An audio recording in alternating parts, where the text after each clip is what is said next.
చూడ్డానికే నోరూరించే ఈ Rayalaseema style chicken curry ఎప్పుడైనా తిన్నారా?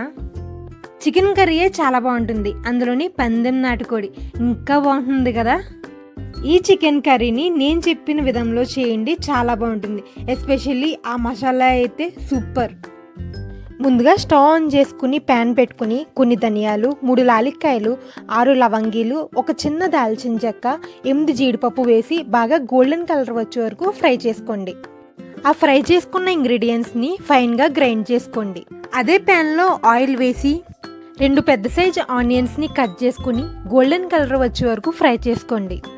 ఆనియన్స్ 50% ఫ్రై అయిన తర్వాత అందులో 4 పచ్చిమిర్చి, ఫ్రెష్గా చేసుకున్న అల్లం వెల్లుల్లి పేస్ట్ 1 స్పూన్ వేయండి.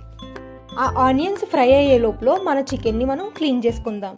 చికెన్ని క్లీన్గా 2 to 3 టైమ్స్ క్లీన్ చేసిన తర్వాత అందులో 1 స్పూన్ సాల్ట్, 1/2 స్పూన్ పసుపు వేసి బాగా కలపండి. ఆనియన్స్ బాగా ఫ్రై అయ్యాక 1/2 టీ స్పూన్ పసుపు వేసి మనం ముందుగా రెడీ చేసుకున్న చికెన్ని యాడ్ చేయండి. తర్వాత 3 స్పూన్స్ కారం, తగినంత సాల్ట్, మనం ముందుగా గ్రైండ్ చేసుకున్న మసాలా పౌడర్, కొంచెం కరివేపాకు, కొత్తిమీర, 1 స్పూన్ ఎండు కొబ్బరి కలపండి. తర్వాత కుక్కర్ యొక్క పైప్ అండ్ విజిల్ని రిమూవ్ చేసి ఆ మూతని కుక్కర్కి పెట్టి 5 to 10 మినిట్స్ ఫ్రై చేయండి.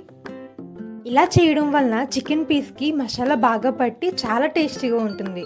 తర్వాత కుక్కర్ మూత ఓపెన్ చేసి మనకు కావాల్సిన గ్రేవీ కోసం వాటర్ వేయండి.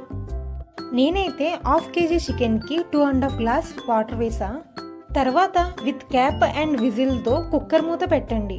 నాటుకోడి లేతదైతే 8 విజిల్స్ సరిపోతాయి. ఇన్ కేస్ అదేమైనా ముదరదైతే 10 విజిల్స్ పక్కా కావాలి. తర్వాత స్టవ్ ఆఫ్ చేసి కుక్కర్ పూర్తిగా చల్లారిన తర్వాత ఓపెన్ చేయండి. మన టేస్టీ రాయలసీమ స్టైల్ నాటుకోడి కూర రెడీ. చూస్తుంటేనే నోరు ఊరుతుంది కదా. అప్పుడే మా అక్కల పాప చూసి రివ్యూ ఇచ్చేసింది, సూపర్ ఉందంట.